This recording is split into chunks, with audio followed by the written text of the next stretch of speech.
कहानी का नाम कांच का खिलौना।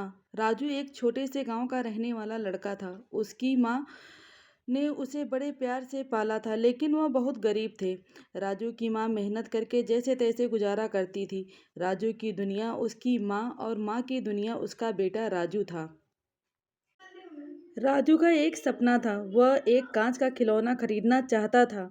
गांव के मेले में उसे एक कांच का हाथी पसंद आया था, लेकिन उसके पास पैसे नहीं थे कि वह उस खिलौने को खरीद सके। वह रोज उस दुकान के खिलौने के पास से गुजरता और खिलौने को देख करके मन मसोस करके रह जाता। उसकी माँ उसकी आंखों में छुपी खामोशी को समझ गई थी। राजू की माँ ने अपने खाने के पैसे बचाने शुरू कर दिए। वह रातों को कम खाती और काम के घंटे बढ़ा देती।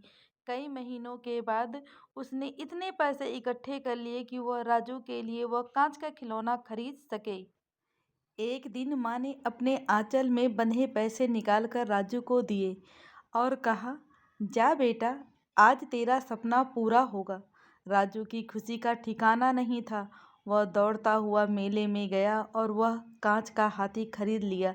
वह खिलौना उसके दुनिया का सबसे कीमती चीज थी।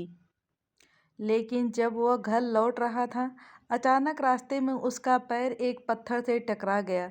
राजू का संतुलन बिगड़ गया और उसके हाथ से वह कांच का खिलौना छूटकर जमीन पर गिर गया। खिलौना गिरते ही टूट गया। कांच के टुकड़े चारों ओर बिखर गए। राजू की आंखों में आंसू बहने लगे। उसने बड़े प्यार से उस टूटे हुए खिलौने के टुकड़ों को इकट्ठा किया, लेकिन वह अब पहले जैसे नहीं बन सकता था। राजू के मन में भारी दुख था। वह घर लौटा और माँ के पास जाकर रो पड़ा।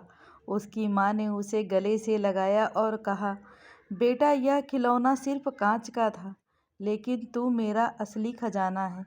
तू जो चीज़ टूट गई वह वापस नहीं आ सकती, लेकिन हम नई उम्मीदों के साथ आगे बढ़ सकते हैं। राजू की माँ ने उसे समझाया कि जीवन में कई बार चीज़ें टूट जाती हैं, बिखर जाती हैं, लेकिन हमें हार नहीं माननी चाहिए।